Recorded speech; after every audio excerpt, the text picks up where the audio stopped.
coração deles, nos dê uma direção, em nome de Jesus. Amém e amém. Você pode se sentar.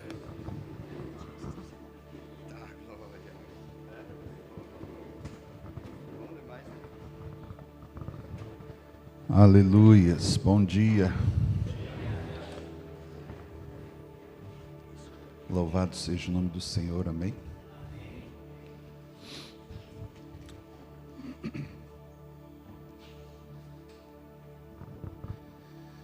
Nós estamos vivendo um tempo de transição. Quem crê nisso? Amém. Porque transição, existem ciclos de Deus na nossa vida que nós precisamos passar de fase, sair do raso, amém? E entrarmos na profundidade com o Senhor, amém? E lá no começo do ano, quando eu, pastor Vladimir, pastor Marcelo, pastor Marcos, quando começamos a conversar sobre esse dia, o Senhor começou a ministrar algo no meu coração, e eu fico feliz porque o Senhor ainda fala, amém? E como é bom você ouvir a voz de Deus, saber que você está se movendo pelo Espírito do Senhor, você não está se movendo pela sua força do seu braço, não está se movendo pela sua vontade, seus desejos, suas emoções. E eu entendo que, embora talvez externamente nós vamos sair do mesmo jeito, com essa mesma carinha, talvez uns mais leves, outros mais pesados, mas eu sei que Deus está, para alguns, construindo algo aqui dentro e outros desconstruindo. E o Senhor começou a falar profundamente com a gente no começo do ano para cá, e o Senhor me deu uma palavra sobre esse dia, motivo pelo qual estou aqui à frente hoje. Não é por vontade humana, amém? Eu queria que você abrisse sua Bíblia comigo no livro de 1 Samuel, capítulo 19. Quero falar com você nessa manhã sobre o alinhamento aos propósitos de Deus, amém? Ontem o pastor Emerson falava sobre chamado, e o propósito do chamado, nós precisamos muitas vezes destravar algumas coisas que nós não conseguimos dar um passo à frente, porque como 5 ministérios, fomos falar nesses dias de imersão, precisamos uns dos outros, amém? E nem sempre aquele dedinho que vai alcançar aqui dentro do seu ouvido, né? Você não pode pegar com o dedão e coçar aqui, você não consegue. Você vai precisar de um especialista que vai mais profundo. Então o Espírito Santo, Ele sabe o que faz, Ele reúne, traz de um lado, de outro, né? Tantas pessoas de vários lugares, né? Brasília, Goiás, Alagoas, não, Maceió, Alagoas, Alagoas, Paraná, Santa Catarina, Rio Grande do Norte, aleluia, Venezuela. Tem uma irmã que é do Uruguai, cadê ela? A Uruguaia lá de Torres. Tem uma irmã que é do Uruguai, que eu me lembro. Não veio? Ah, amém. Mas o Senhor, Ele sabe o que está fazendo, amém? Olha para o irmão e diga assim: Deus fala com quem está presente, amém? Então diga para o seu irmão que está do seu lado aí, não cochila. Às vezes as pessoas estão presentes no corpo, mas a mente e o espírito está vagando, cochilando. Amém? 1 Samuel, no capítulo de número 18, eu quero ler com você, 19 e 18, tá? 1 Samuel 19, 18. Eu quero ler esse trecho que diz assim: assim Davi fugiu e escapou, e veio a Samuel em Ramá, e lhe contou tudo o que Saul lhe fizera. E ele e Samuel foram e habitaram em Naiote. Amém? Hoje pela manhã eu me lembrei de um profeta chamado Elias, que o Senhor o escondeu para um tempo profético na nação, para a restauração dos altares de Deus na nação. E ali houve um momento que o Senhor falou para ele: olha, vai e fica na beira do rio, bebe da água desse rio até que ele se seque, porque eu já dei ordem aos corvos para que te sustentem ali. Uma coisa é o Senhor te esconder, outra coisa é você se esconder, porque quando ele sai dali, ele vai e se esconde, porque ele estava com medo de morrer, ele estava se sentindo oprimido ali, perseguido, por Jezabel. E eu quero falar um pouquinho disso, de fugir do propósito, que tem a ver com um alinhamento ao propósito de Deus. Eu olho para esse contexto dessa passagem aqui. Davi estava sendo perseguido por Saul, porque Saul teve inveja do que Deus tinha acabado de usar ele para fazer na nação, matando um gigante, um Golias. E quando Saul entra um dia na cidade, ele ouve as mulheres cantando, que Saul matou milhares, mas Davi matou milhares de milhares, e aquilo encheu o coração dele de ódio, de inveja, de raiva, e ele começou a arquitetar um plano para abortar, matar o propósito de Deus na vida de Davi. E Davi estava lá bem belo, casado com a filha do rei, estava lá deitado na sua cama. De repente a esposa fala para ele assim: o pai vai te pegar. Mas por quê? Você fez uma coisa que ele não gostou. Mas o que eu fiz? Muitas vezes nós somos a pessoa certa no lugar errado. E você vai observar todo o tempo na vida, no ministério de Davi, você vai perceber uma coisa: muitos falam do rei e muitos falam do guerreiro. Se cantavam canções sobre o guerreiro Davi, que matou milhares de milhares. Poucos falam do propósito principal, o objetivo principal do ministério profético de Davi para a nação, que tinha a ver não só com restaurar os altares de Deus, mas para trazer a presença da glória para a nação. Amém? E não foi fácil para aquele menino que enquanto que ele estava atrás das ovelhas, escondido lá no campo, enquanto que ele matava leões, ursos ali, lobos que vinham e tentavam devorar as ovelhas, e ele sai dos bastidores, e diante de toda a nação, ele enfrenta um gigante. Diz a palavra de Deus que ele junta 5 pedras, um para Golias, e outras 4 para os 4 irmãos de Golias, outros 4 gigantes, mas falam só de Golias. Imagino eu, a Bíblia não dá muitos detalhes, mas o próprio livro de Samuel fala exatamente sobre isso, que Golias tinha outros 4 irmãos gigantes. E aí imagina aquele gigante vendo Golias sendo estroçado, não sei como é que a gente poderia dizer, degolado e outras coisas mais. E imagina que eles bateram em retirada, porque quando você vence o maioral, quem está abaixo foge. Amém? A palavra de Deus diz que por um caminho ele vem o inimigo, e por 7 eles fogem. Então, queridos, quando o Senhor começa a trazer alinhamento ao ministério de Davi, ele começou a entender que ele precisava de uma ajuda, que não era da força do braço dele, não era só baseado nas suas experiências lá no campo, sozinho, nos bastidores. Ele precisava de uma escola de profetas, ao qual ele vai em Ramá. Ramá significa os altos lugares, níveis ao qual quem caminha no raso não vai conseguir alcançar de forma alguma. E ele encontra ali o profeta Samuel, que tinha uma escola de profetas.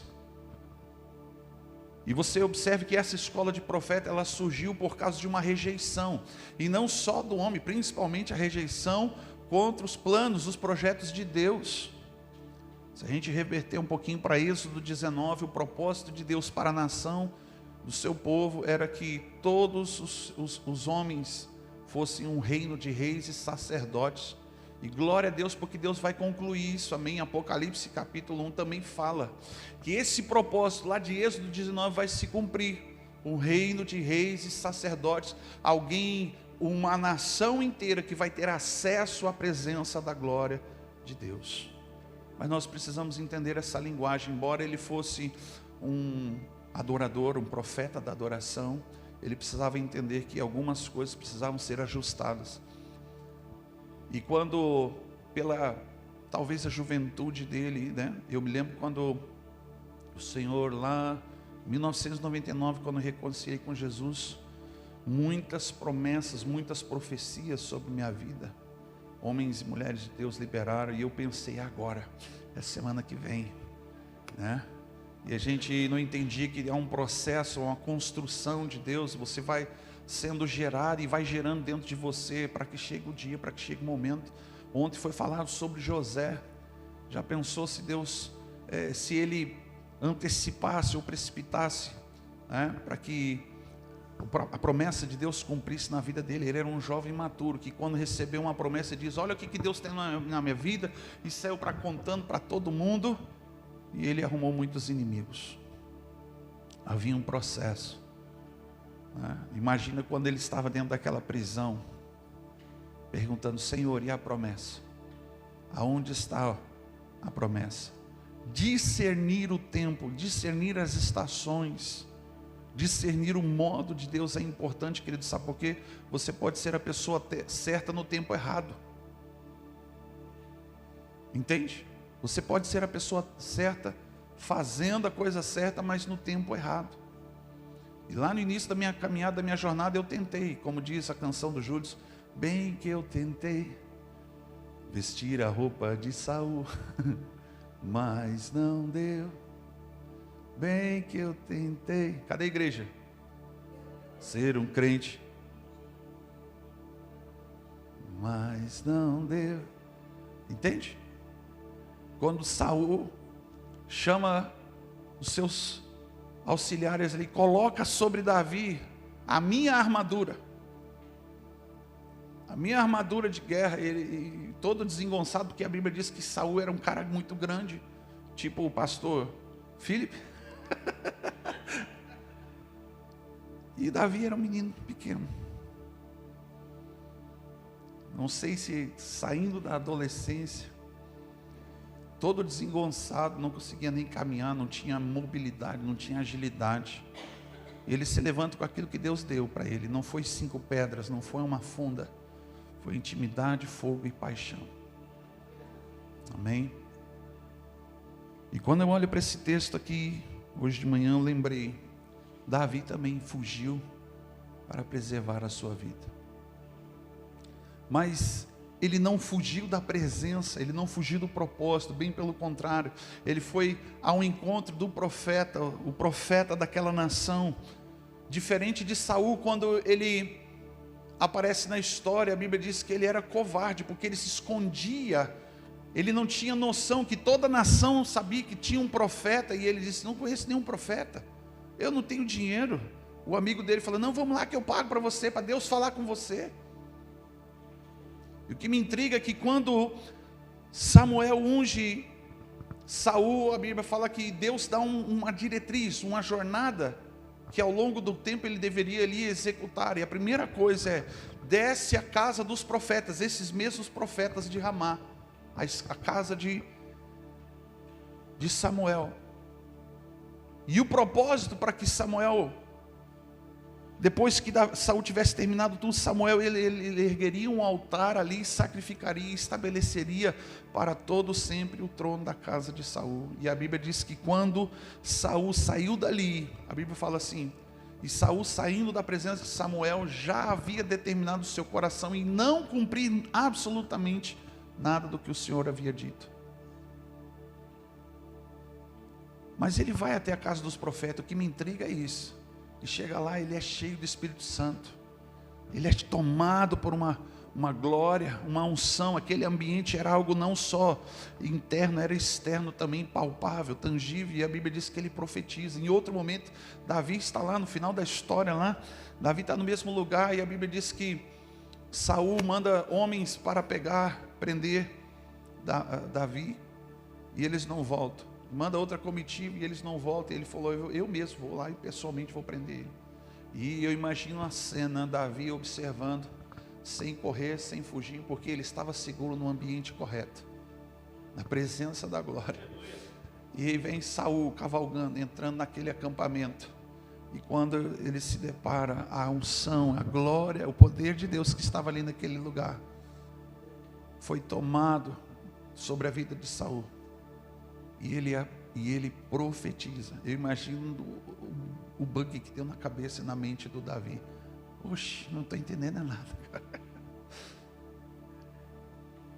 Sabe, queridos, o propósito de Deus para o nosso estado, para a nossa nação, é restaurar os altares de Deus, onde que a glória, a tenda do tabernáculo, onde que a presença da glória é manifesta sobre nós. Isto é poder e unção.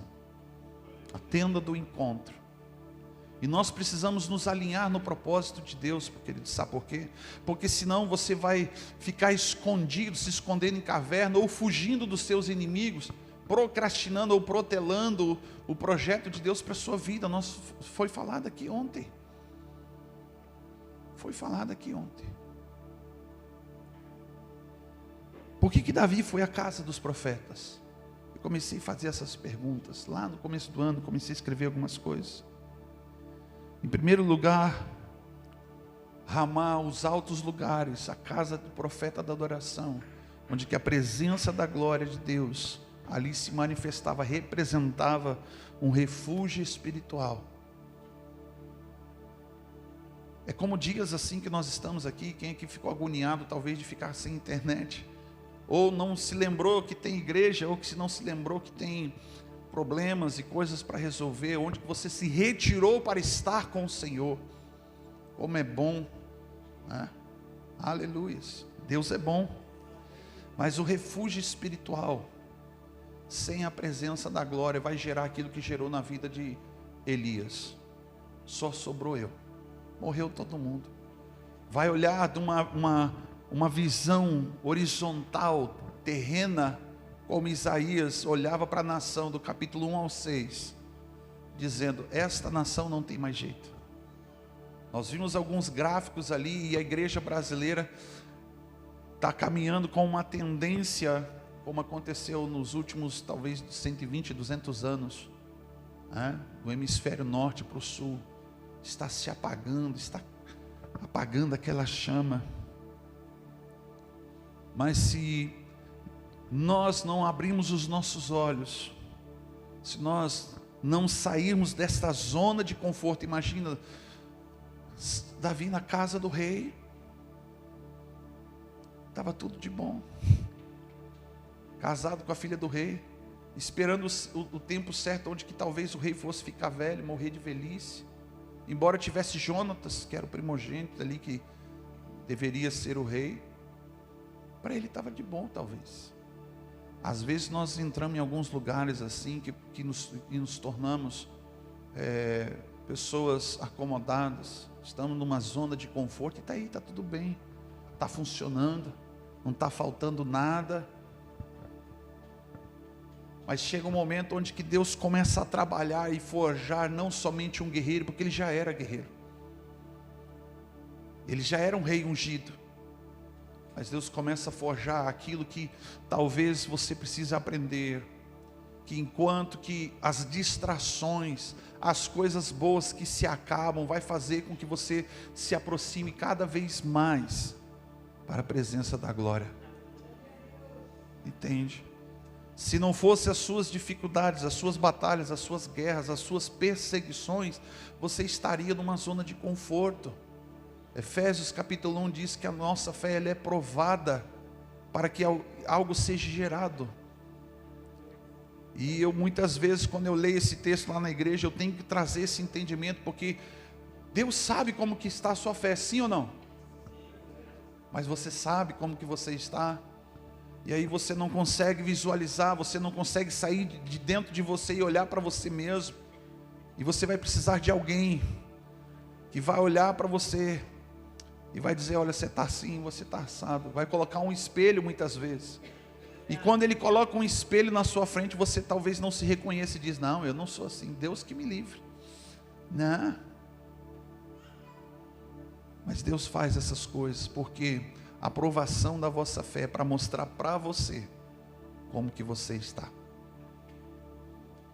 Muitas vezes, como Paulo diz lá no texto de 1 Coríntios capítulo 11, versículo 25 e diante, sobre a ceia: é por isso que muitos de vós estão dormindo e doentes.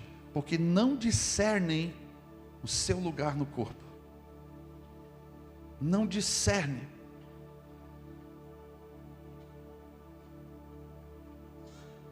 Davi sabia que aquele ambiente onde que Deus se manifestava, ele estaria protegido. E muitas vezes você vai ver Davi correndo, não fugindo das perseguições, mas buscando o refúgio na presença da glória. O propósito nem foi terminado e finalizado com ele, mas foi por meio de Salomão. Quando terminando de construir o templo, a Bíblia fala que a Shekinah do Senhor desceu sobre aquele lugar. A glória, a presença da glória. Quanto tempo Davi ficou esperando? Na verdade, ele nem ficou vivo para ver. Ele gerou para a próxima geração. Ele gerou para a próxima geração. Mas há um momento que ele começa a queimar no seu coração: eu preciso trazer a arca, eu preciso trazer a glória, eu preciso trazer a presença da glória para a nação, para restaurar o altar de Deus.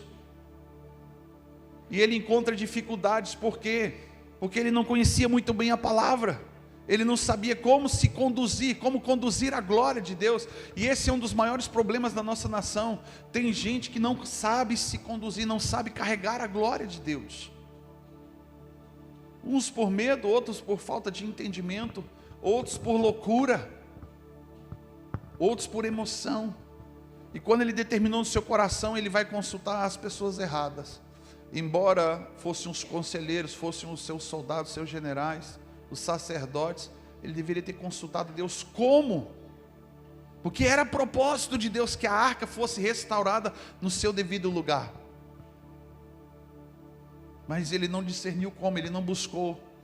E aí a gente sabe que a história, ele diz assim, que Davi consultou os seus anciãos, seus generais, seus soldados, os sacerdotes. Ele disse: vamos buscar, trazer de volta a arca do Senhor, porque nós não a buscamos desde os tempos de Saul.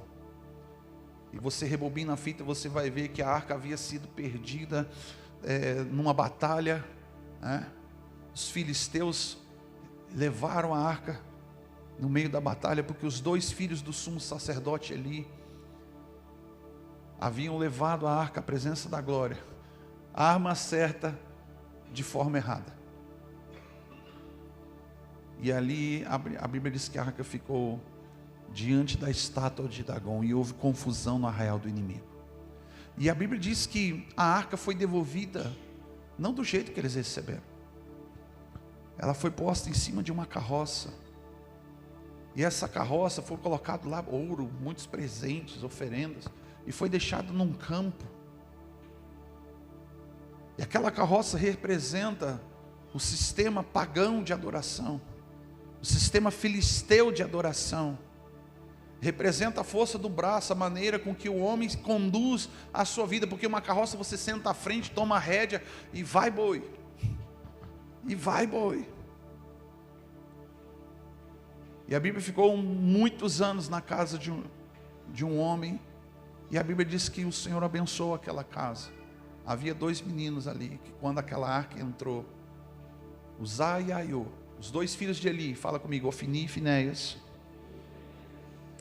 Mas quando chegou a outra geração, Uzá e Aiô, que não sabiam como conduzir a arca, também, eles, quando Davi manda trazer a arca, eles levam da mesma maneira com que a arca foi recebida, um sistema pagão de conduzir o ministério, de conduzir a glória de Deus, pela força do braço, pela razão, pela lógica. Aqueles meninos passaram talvez a sua infância, a sua adolescência, convivendo com um objeto dentro da sua casa. Talvez eles tocaram várias vezes aquele objeto ali,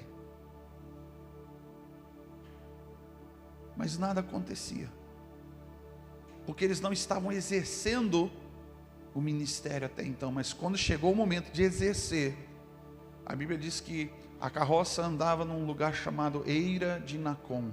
Eira de Nacon, Nacon no hebraico significa, sabe o quê? Lugar impossível de tropeçar. E a Bíblia diz que os bois tropeçaram. Era um lugar plano, não era que nem a serra, não era lugar cheio de pedras, era um lugar plano. mas os bois tropeçaram e a arca foi caindo no chão, e aqueles 2 meninos, Ofni e Finéias, Uzá e Aiô, seguraram a arca. E a Bíblia diz que Deus os partiu ali no meio, por causa da irreverência. Pergunta, olha para o seu irmão, o que é irreverência? Meu Deus, fala comigo, aleluia. Quanta irreverência nós temos nas nossas reuniões, quanta irreverência nós temos durante a adoração, quanta irreverência nós temos, porque a gente pensa que Deus, Ele caminha conosco ou manifesta só quando a gente está no culto, na igreja, fazendo alguma coisa. E quando você está sozinho, e quando você está lá lavando a sua louça, varrendo, limpando a sua casa, quanta irreverência. Fala assim comigo, graças a Deus. As misericórdias do Senhor é as causas da gente não ser consumido. Amém? Glória a Deus que nós estamos vivendo nesse tempo aqui, queridos, porque se fosse outro tempo lá no Antigo Testamento, há muito tempo nós já teríamos sido consumidos. Entende? E a arca voltou para a casa de um outro sacerdote chamado Obed-edom, e ali ela ficou mais ou menos 1 mês, 3 meses, se não me engano. E Davi voltou para a palavra. Ele voltou para a palavra. E ele descobriu que não é numa carroça, não é no sistema filisteu, não é na razão, na lógica, não é na força do braço, mas é carregando sobre os ombros. Os levitas traziam a glória de Deus. E não era também somente sobre os ombros, tinha que ter sacrifício. E o texto diz que eles caminhavam 6 passos, no 7º eles paravam e sacrificavam. Um trajeto mais ou menos de 37 a 38 quilômetros. Quanto sacrifício para trazer a glória de Deus. Não é de qualquer jeito, queridos. Não é uma hora, não é um final de semana. Não é um retiro, não é um culto. É uma vida de adoração, é uma vida de renúncia, é uma vida de consagração, é uma vida que todos os dias vai ao encontro de Deus, porque o sacerdócio não é só quando você está na sua casa para a sua família, não é só quando você exerce o seu ministério, é todos os dias que você comparece diante do Senhor, aleluias, é todos os dias quando você vai até Ele. E quando você vai até Ele, Ele tira algo de você que você entrega como fardos e coloca algo dele. E essa presença da glória, diz a palavra de Deus, que de glória em glória nós somos transformados.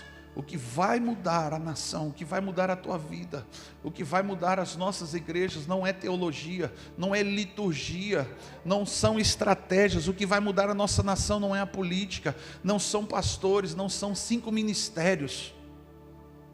O que vai mudar a nossa nação é a glória de Deus, é a presença da glória de Deus. Não faz sentido, queridos, não faz sentido nós nos movermos no nosso ministério sem a presença da glória. Você pode perder tudo. Eu me lembro que no ano de 2022, finalzinho da pandemia, eu quase fugi. Quem conhece mais de perto, eu tinha uma casa em Brasília, estava construindo outra, feliz da vida, primeira vez na vida que eu falei, aleluia, vou desfrutar. E a empresa faliu, a segunda empresa faliu, nós vendemos a casa em Brasília, para pagar o empréstimo da outra que estava sendo construída, e nós éramos para ter 2 casas, hoje não temos nenhuma. E eu falei, Senhor, eu estou aqui em obediência, segurando ali, no fio do cabelo. Mas aí um dia eu coloquei um computador, estava apertado para algumas contas, botei um computador para vender. E aí eu vendi por um policial, e aquele policial me deu um golpe. Eu fui para casa, frustrado, e denunciei, claro, né? E aquele homem foi na porta da nossa igreja lá em Garibaldi, fez um vídeo ameaçando a mim e minha família. Eu estava no púlpito pregando. Ele fez um vídeo, ele apontando uma arma, engatilhando a arma, uma metralhadora em cima do painel, dizendo, agora eu sei onde que você mora, eu sei onde que teus filhos estudam, eu sei onde que você trabalha, Aquele momento que eu vi aquele vídeo, eu chamei minha esposa, a gente estava pronto para entrar no carro e fugir. Eu ia entrar no carro sem mala, sem nada, com os meus filhos, e amanhecer lá em Brasília. Eu ia fugir. Eu precisava proteger minha família. Mas quando eu botei o pé para sair de casa, o Espírito Santo falou assim: você está indo aonde? Eu engoli seco, voltei para o meu quarto e chorei. Quando eu abri a janela do meu quarto, debrucei meu braço assim sobre a janela. Eu não falei nada. Enquanto que eu estava ali chorando na presença de Deus, eu vi uma voz que veio no meu ouvido e disse assim: é isso que você ganha fazendo tudo que Ele pede? Aquilo ali foi assim, o golpe final, cara. Aquilo foi o golpe final. Mas o Espírito Santo falou: aonde que você está indo? Levantei minha cabeça, enxuguei meus olhos. Era na noite da ceia de Natal ainda. Nós simplesmente levantamos a cabeça e eu falei: Senhor, se esse é o preço, amém. Levantamos a cabeça e vida que segue, ministério que continua. Entende? Nós temos uma tendência muito grande quando confrontados por pessoas, foi falando aqui ontem, ou pelo mundo espiritual, nós temos uma tendência de, ó, se você vê um capeta agora, o que você vai fazer? Alguns vão repreender, outros vão se desesperar, outros vai ficar só o corpo e a alma vai sair correndo. Né? Entende? Mas você precisa entender uma coisa, quer dizer, para essa hora, sabe, quando José teve a oportunidade de ter os seus irmãos nas suas mãos, a vida deles estava nas suas mãos. A Bíblia diz que ele tem 5 momentos onde que ele chora desesperadamente, mas o último ele se lembra da promessa. Ele diz: Senhor, foi por essa hora, não foi os meus irmãos, não foi a casa do meu pai, né? Não foi a mulher de Potifar, não foi a prisão, o tempo todo foi o Senhor. O tempo todo foi o Senhor. E nós começamos a dar muita dimensão para os problemas que nos cercam. O pastor Reginaldo já tem ministrado conosco, ele tem liberado uma palavra assim, que os profetas eles surgem aonde? No meio do caos, no meio da guerra, no meio da fornalha. Entende? Os profetas eles não vão nascer num ambiente agradável, favorável, confortável. Você pode chegar perto de um profeta, você vai ver quantas batalhas, quantas lutas, quantos principados, quantos demônios ele venceu. Mas ao invés de apenas buscar abrigo físico, Davi procurou um lugar onde havia cobertura espiritual, onde que Deus manifestava permanentemente. Nós precisamos ter essa mentalidade. Sabe, queridos, o profeta, ele tem um privilégio de todos os outros ministérios. Não que ele seja o melhor ou maior, não. Eu não vejo como uma hierarquia, eu vejo como uma unidade igualmente, um completando o outro. Mas ele tem um privilégio. Deus coloca ele num lugar privilegiado. É como um sniper no meio de uma batalha. O cara está lá em cima de uma montanha, vendo a movimentação do inimigo e anunciando para o exército do povo de Deus como que o inimigo está se movendo. E quando ele desce daquele alto lugar, ele diz: assim diz o Senhor. Ele não precisa ficar se justificando, ele não precisa ficar explicando, ele simplesmente libera a palavra profética, vira as costas e vai embora, porque ele não falou dele. Agora, se você encontrar um profeta que fica justificando a sua profecia, bote uma interrogação. Bote uma interrogação. Segundo, o propósito precisava haver conexão. Embora Davi tivesse uma intimidade, um relacionamento pessoal com Deus, onde que o Senhor ministrava ao seu coração, talvez você tenha uma vida de busca devocional excelente, exemplar, mas em comunidade, em conjunto, em unidade, aí que vem os problemas, porque você vai encontrar muitos desequilíbrios. E para que Davi pudesse restaurar, ele precisava conectar Não somente ele é o propósito, mas a nação é o propósito. Estar com Samuel e os profetas, para se reconectar ao chamado profético que ele carregava, porque ele já havia sido ungido, mas em momentos de crise ele buscava também para lembrar e renovar a sua identidade. Na imersão nós falamos aqui como que vai ser na segunda-feira que você voltar para sua casa, como que vai ser durante a semana, no dia a dia, no próximo culto da sua igreja, sabe? A gente vai para esses momentos maravilhosos, onde que Deus toca, onde que Deus transforma, renova, restaura, e tantas coisas que você pode dizer que Deus está fazendo com você hoje. Mas e na segunda-feira, como que vai ser? Sabe o que mudou a realidade na vida de Moisés? Não foi uma sarça que queimou na frente dele, foi uma sarça que durante um longo período, queimava dia após dia, e ela não se consumia. O dia que eu conheci o Caio, eu falei para ele bem assim: olha, para ser meu amigo mesmo, tem que andar comigo, não é o que você está queimando hoje, eu quero ver daqui a 5, 10 anos, porque eu não vou andar com parasitas ministeriais que se movem só porque eu estou me movendo.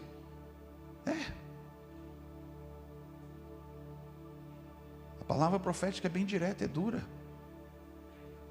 mas se eu falar de uma forma mais branda, como que haverá alinhamento, como que haverá a percepção ou despertamento que nós precisamos nos arrepender e mudar a nossa mentalidade, se esforçar, como Paulo disse: esforçai-vos pela transformação do vosso entendimento, deixar de ser uma lagarta e se tornar uma borboleta. A borboleta nunca mais volta a ser uma lagarta. Você entende isso? Terceiro, o ambiente de adoração gera uma unção, o poder, ou seja, a presença do Espírito era tão forte ali, que lá em 1 Samuel 19, versículo 20 ao 24, Saul, ao enviar soldados, depois que ele mesmo foi pessoalmente, ele também começa a profetizar. Ele chega: Davi, eu não estou entendendo nada, mas Deus te abençoe. Davi, eu não sei porquê, mas eu vim aqui para te matar, mas eu quero que você tenha uma vida longa, próspera.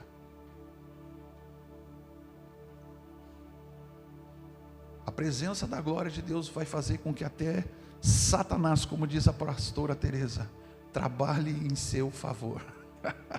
É só para quem tem fé. Um aqui acreditou. Como assim? A Bíblia diz que Satanás cumpre os propósitos de Deus. Então, queridos, preste bem atenção. Eu aprendi ao longo da minha vida, ouvindo muitos homens, mulheres de Deus, profetas de verdade, de ofício, de que quando um demônio, quando um principado se apresenta, quando Satanás se levanta, a Bíblia diz que Deus nos deu um diabo vencido, sim ou não? Então ele vem até você para que você manifeste aquilo que Deus já liberou sobre a tua vida. Aonde que é o lugar do inimigo na sua vida, queridos? Debaixo dos seus pés. Então ele veio para ser derrotado, ele veio para que você vença, e cada momento que você vai vencendo, você vai galgando níveis de unção, níveis da presença da glória de Deus. Quanto mais Saul tentava acabar com a vida de Davi, durou 14 anos essa perseguição, mais Deus enchia e exaltava Davi diante da nação para esse propósito profético. E no dia que ele se assenta no trono, ele não diz assim: ó, agora eu vou governar. Ele diz: finalmente o Senhor é quem vai reinar sobre essa nação. Os profetas, quando tinham um rei desajustado, desalinhado, desviado, ele vinha e denunciava o pecado do rei, o pecado da nação. Porque o rei se convertendo, o pastor Emerson talvez deve ter visto alguma realidade assim nos ribeirinhos, nos índios. Eu já vi lá no Rio Negro. Sabe, queridos, quando a gente ganha o cacique para Jesus numa aldeia, ou o chefe de uma família, ele fala assim: a família todinha, vem aqui, se ajoelha, vocês vão aceitar Jesus comigo. Eu já vi isso. Quando o cacique se converte, a aldeia inteira, não é, pastor? A aldeia inteira se converte. Por quê? Não é porque ele é imperativo, não. Ele está mudando a realidade ao qual ele se encontrou com Deus naquele momento. Então os reis eram muito procurados pelos profetas, e os profetas também eram procurados pelos reis, porque essa palavra de avançar e de conquistar e de destravar no mundo espiritual, algumas pessoas têm o privilégio de ouvir o coração de Deus. Eu gosto de chamar Davi como um apóstolo da adoração, não somente profeta da adoração, porque o apóstolo sabe conduzir, amém?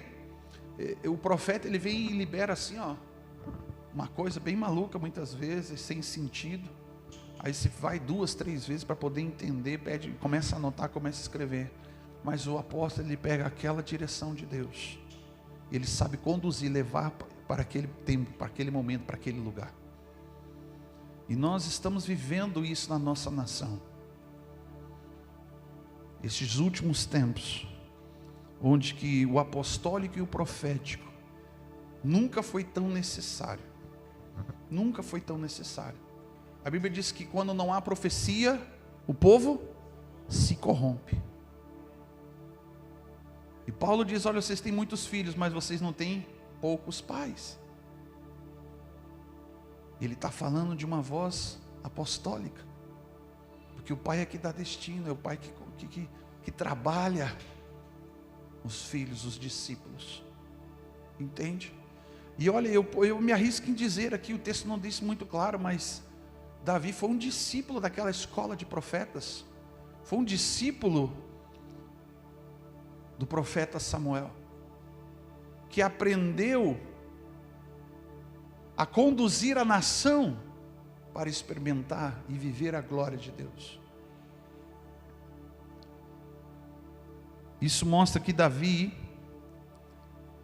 onde ele se encontrava com os profetas, havia uma atmosfera de adoração, de quebrantamento, de rendição, e Davi necessitava desse ambiente para alinhar o seu coração. Aí você começa a entender o porquê dos salmos dele. Tem muitos, a maioria dos salmos de Davi, eles são não só aquilo que Deus fez, mas a maioria deles são proféticos, porque ele está falando daquilo que Deus está fazendo hoje e anunciando o que ele vai fazer amanhã. O próprio Davi, ele foi a representação de um Cristo, de um Jesus, que veio para restaurar, reconectar o seu povo que estava perdido ao Senhor.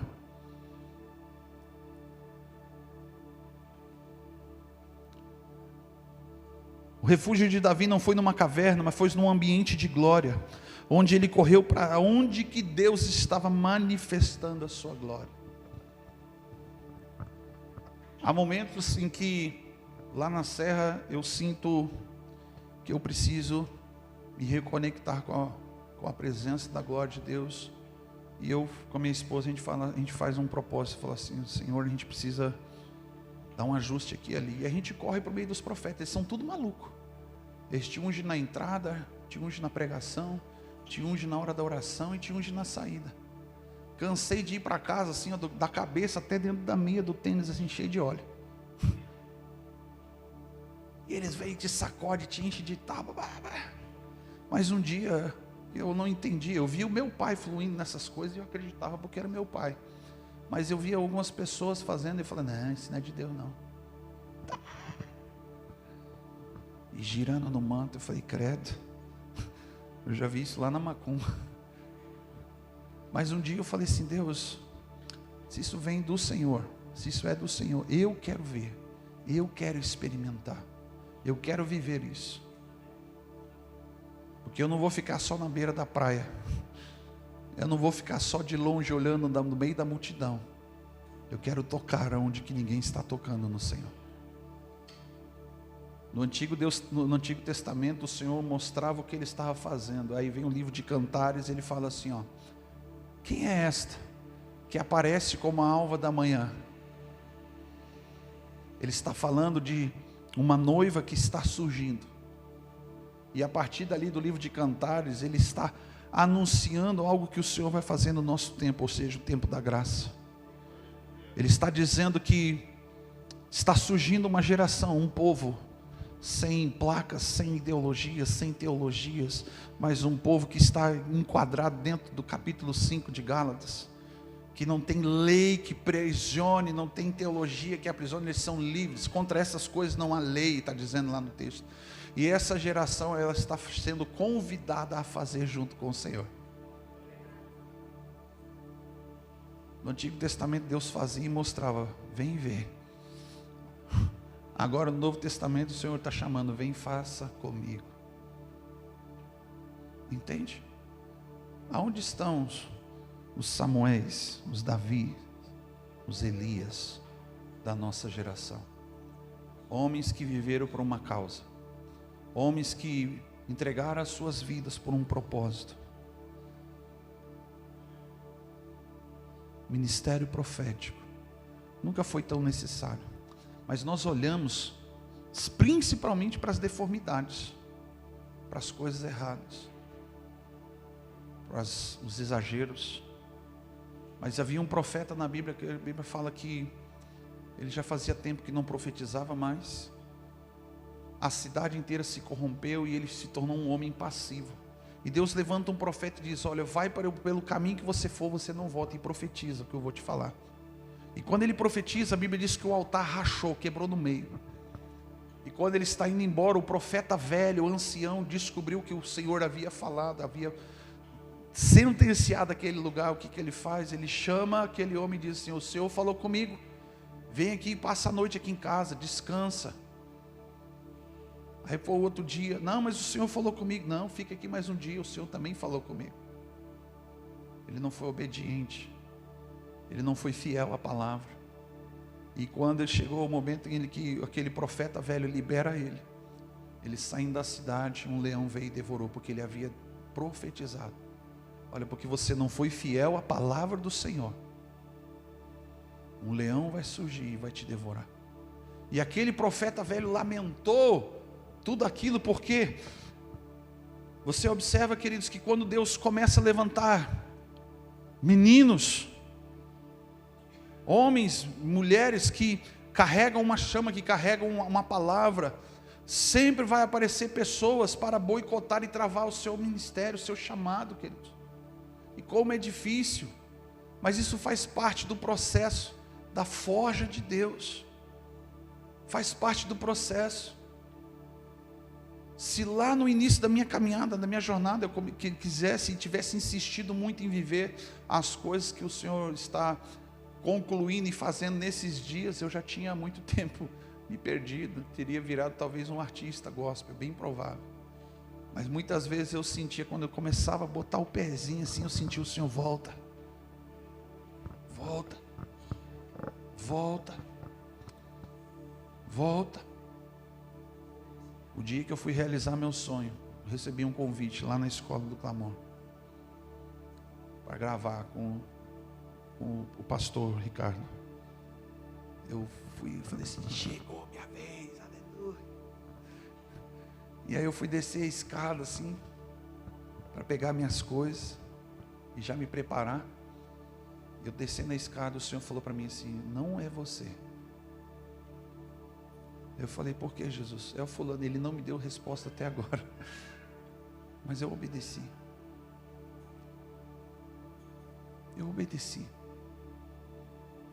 Porque, queridos, eu entendo que, como José, que era um sonhador, precisava de tempo de maturidade.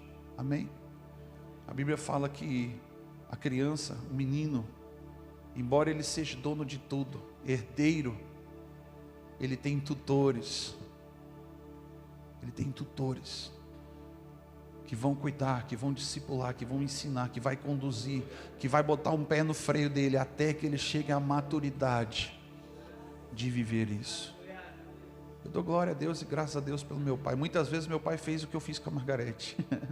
Me jogou dentro do rio sem saber nadar e falou, te vira, Guaíba. Te vira, Guaíba. Mas teve muitas vezes que ele botou um pé no freio.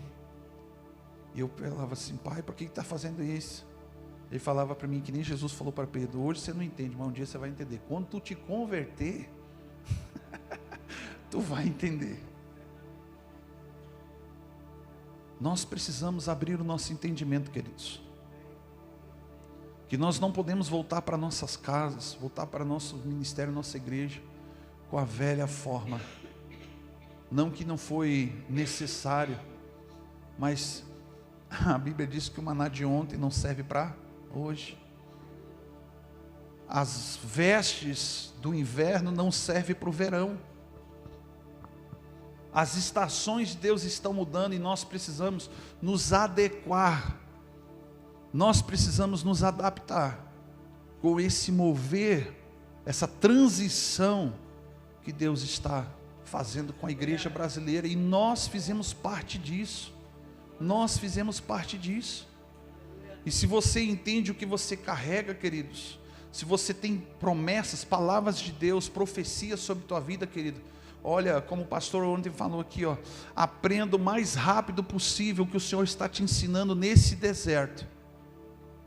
Aprenda o mais rápido possível. Se você está agoniado, não peça para Deus te livrar do deserto, não peça para Deus te livrar dos Golias, peça para Ele te fortalecer e te capacitar, porque senão você vai voltar para o mesmo ciclo, e vai ficar andando no deserto 30, 40 anos, sei lá quanto tempo que você for. Tudo isso vai depender da flexibilidade do seu coração, ou do entendimento aberto ou fechado que você tem. Eu fui uma pessoa que viveu na época da minha infância numa igreja onde que ter bateria, como a gente falou, era do capeta, era do Satanás. Ter uma guitarra, tocar rock, era do diabo. E o mesmo pastor Eli, da Assembleia de Deus, lá do Valparaíso de Goiás, falecido hoje, 20 e tantos anos depois, eu voltei um dia, eu passei de carro na porta da igreja dele, estava lá sentadinho, lá esperando alguém passar para evangelizar, velhinho, cabeça branca, e eu parei e fui conversar com ele. Falei: oi pastor, tudo bem? Ele olhou para mim e não me reconheceu, eu já fui pequeno, e eu olhei para ele: tudo bom? Como é que está o senhor? Ele: oi meu filho, tudo bom? E tipo assim, pensando: quem é você, né? Eu sou o filho do pastor Bira, te lembra? Aquele menino que ficava correndo para lá e para cá, não sei o quê. Ah, tu cresceu, ele falou. Eu falei: é pastor, hoje eu também sou pastor. Ai, que benção, glória a Deus. E assim, num canto assim, eu olhei só no corredor da igreja assim, eu vi a Assembleia de Deus com a parede preta, aí a bateria dentro de uma gaiola, luzes. Falei: que legal, a igreja está mudando, né? Está se tornando mais atual, contemporânea. Ele falou: é, graças a Deus. Aí eu perguntei para ele: pastor, o que aconteceu daquela época que na minha infância o senhor pregava e falava que isso não era de Deus? Ele olhou para mim e disse assim: ah, os tempos mudam, as estações mudam, o nosso entendimento vai amadurecendo, a gente vai crescendo e vai entendendo que nós não servimos uma estrutura, mas é a estrutura que nos serve. Nós não adoramos uma estrutura, ele disse para mim, mas é a estrutura que vai nos servir para um propósito. Eu falei: que benção. Aí ele já me convidou para pregar para os jovens. A igreja estava lotada, cheia de jovens. É a linguagem, como a gente tem falado. Vai passar os céus e a terra, mas as palavras do Senhor não vai mudar. Embora que lá há 50, 60 anos atrás o povo não sabia cantar as letras dos hinos, aí começaram a escrever num papel. Eu sou da época do slide ainda, aquele que botava no retroprojetor, para o povo aprender a cantar as músicas. Aí depois surgiu um data show que bota a letra aí, só porque a tecnologia está vindo, queridos. Olha, isso serve, amém? Nós não servimos isso, é diferente. O tempo passa, a estrutura muda, mas a palavra de Deus não muda, a essência não pode mudar. E a palavra de alinhamento nessa manhã, queridos, é que está mudando as estações de Deus para a nossa nação, para o nosso estado. Há um mover do Espírito de Deus sobre o nosso estado. O estado com o maior número de centros de perdição, para não dizer outra coisa. É onde que tem a cidade mais ateu do Brasil, fica no nosso estado. A cidade do Chuí, queridos, por densidade demográfica, é a maior cidade com o número de ateus no Brasil. E são tantos outros títulos de perdição, e a igreja está preocupada com a estrutura, a igreja está preocupada em encher os templos. A igreja está preocupada. Eu fiquei preocupado na pandemia. A gente alugou a sala da igreja em Garibaldi. 10 dias depois fechou tudo. 72 dias de lockdown fechado, que não dava para abrir para nada. O aluguel caríssimo. O primeiro dia que deu lockdown, eu entrei no banheiro, eu comecei a chorar. Eu falei, Deus, o que o Senhor está fazendo? Chorei. Eu só ouvi uma palavra simples, branda. No meio do furacão, no meio do fogo, no meio da tempestade, do terremoto, eu vi uma nuvem suave que entrou naquele banheiro e diz assim, ó, fui eu que abri a porta. Aleluia. Enxuguei as lágrimas e continuei. Lembra que a aprovação da vossa fé, queridos, ela vai gerar na sua vida o quê? Continuidade, perseverança. É isso que eu quero saber se vai acontecer na tua vida segunda-feira. De tudo que você vai receber, que você vai continuar queimando? Você vai continuar com fome, com sede? Ou você vai continuar com o seu coração fechado, sua mente endurecida? Ou você vai continuar se afastando do fogo, como uma brasa que uma hora pegou fogo, mas foi retirada para o lado e se apaga? Você vai continuar segurando, retendo o que está no seu bolso? Um dia eu ouvi uma palavra de um profeta dizendo bem assim: aquilo que sai do seu bolso não sai da sua vida. E isso é uma verdade, queridos. Nós precisamos entender que é chegada a hora.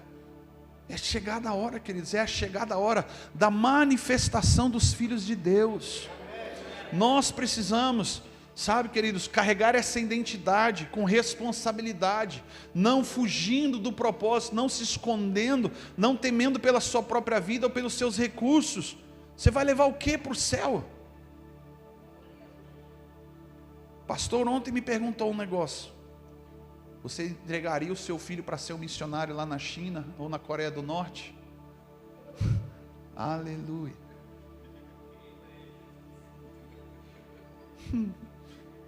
São perguntas que a gente tem a resposta, mas não quer dizer. Você entende? Nós temos medo do quê, queridos? Nós estamos com medo do quê? O maior desafio que Davi teve foi um Golias? Foi um Saul? Não. O maior desafio que ele teve foi cumprir o propósito de Deus para a nação, alinhar o coração daquela nação, para que a glória, a Shekinah de Deus fosse manifestada. E nós estamos vivendo esse momento profético dos últimos dias. Profecias e promessas que tem sobre o Brasil, sobre o nosso estado, sobre o sul do Brasil, que daqui surgiriam avivalistas. Do Rio Grande do Sul surgiria um mover, um avivamento que alcançaria a nação e das nações para o mundo. Aonde estão esses profetas? Aonde estão esses profetas da adoração? Aonde estão esses homens e mulheres que vão correr com uma verdade, vão correr com uma chama?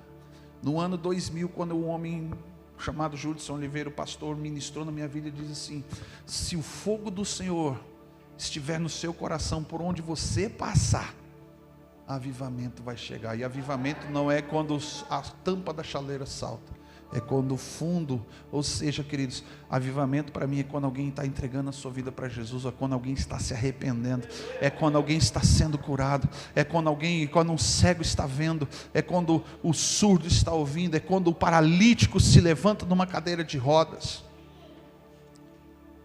E por último, para a gente poder orar, não vai ter como esconder. Não vai ter como esconder, queridos. Sabe, não tem lugar onde você vai tentar se esconder. Se você correr para a caverna, o Senhor vai ao teu encontro e vai dizer: o que você está fazendo aí? Te coloca de pé, porque Deus não fala com quem está prostrado. Sai dessa caverna, Elias. Sai desse lugar de prostração. Deus fala para Elias: sai dessa caverna. Não é só você, ainda existem 7.000 que não se dobraram. Por outro lado, Deus escondeu o outro homem, o outro profeta, Obadias, na casa de Acabe, do rei Acabe, debaixo do nariz de Jezabel. Um cara que estava inserido no sistema, corrupto, pagão, idólatra, mas não se corrompeu. O que me assusta não são os Elias, são os Obadias aqui, os ilustres desconhecidos, aqueles que a nação nem sabe que existe.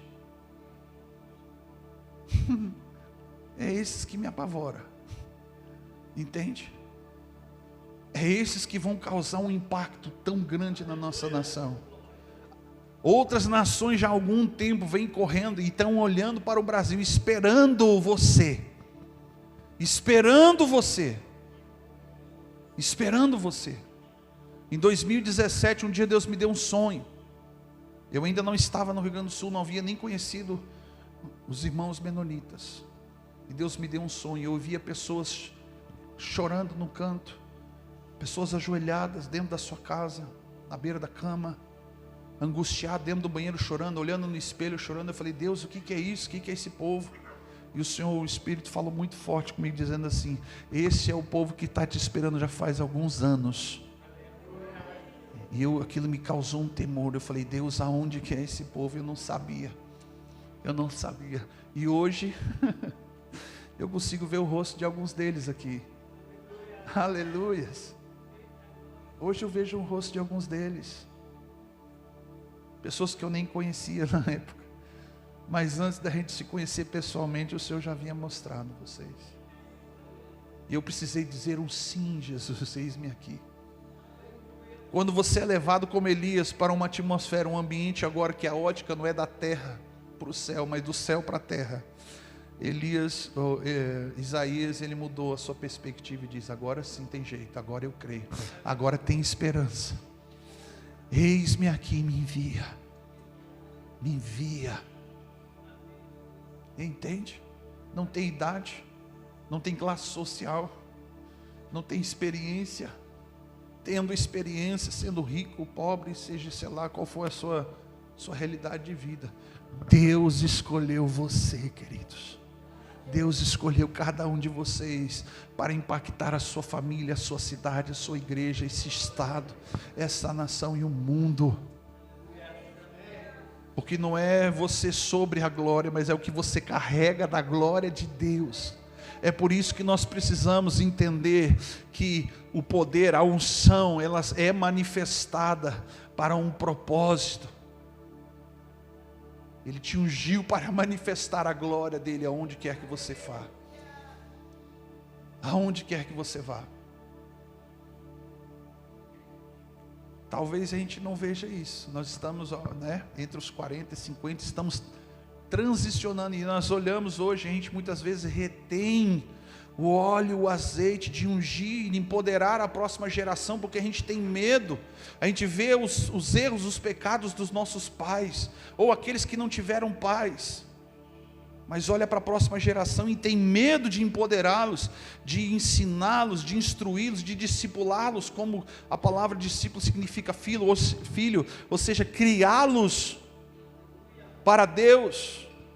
Nós retemos o azeite, nós não empoderamos, nós simplesmente ocupamos e enchemos eles apenas de informação. Nós temos muitas estratégias para entreter os nossos jovens, mas a gente não deixa um legado de glória, nós não deixamos um legado de uma palavra profética, nós não deixamos uma bênção, nós retemos. Eu quero te convidar a ficar de pé.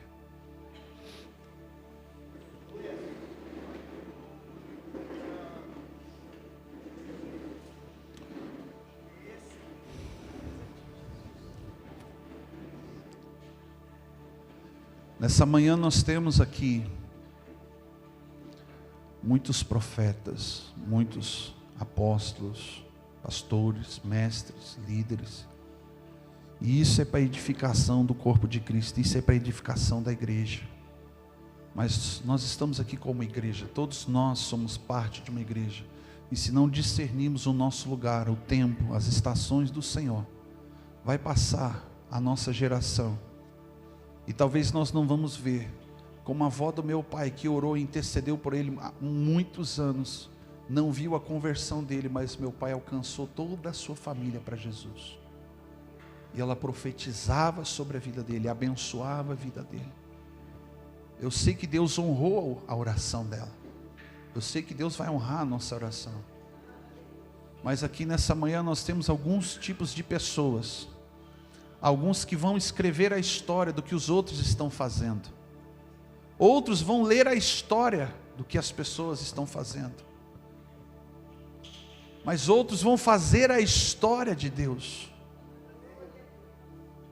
Você tem que fazer uma escolha hoje. Ler a história, assistir a história ou fazer a história de Deus. Você precisa tomar uma decisão. E hoje é um dia muito especial, queridos. Eu sei que foi para esse dia que o Senhor me trouxe aqui. 7 anos eu sonho com isso, pastor. Antes de chegar aqui, o Senhor já havia falado e profetizado e falado sobre isso e falado sobre isso. Eu falei, Senhor, não sei quando, mas eu sei que vai ser do seu jeito, no seu modo. E hoje os meus olhos conseguem contemplar isso. Amém. Quero convidar aqui o pastor Vladimir, pastor Felipe. Vem aqui à frente, pastores. Eu quero te convidar a você entregar os seus títulos, os seus cargos, entregar os seus status. Eu quero te convidar, se quiser afastar a cadeira, não tem problema. Mas você que entendeu e recebeu isso no seu coração, você pode dizer talvez hoje, Deus, eu não entendo, eu não sei como, mas eu quero fazer parte, eu quero fazer com o Senhor, porque o Senhor nos convida a fazer com Ele hoje. Fazer a obra de Deus sem a presença da glória é você sentar numa carroça e dizer,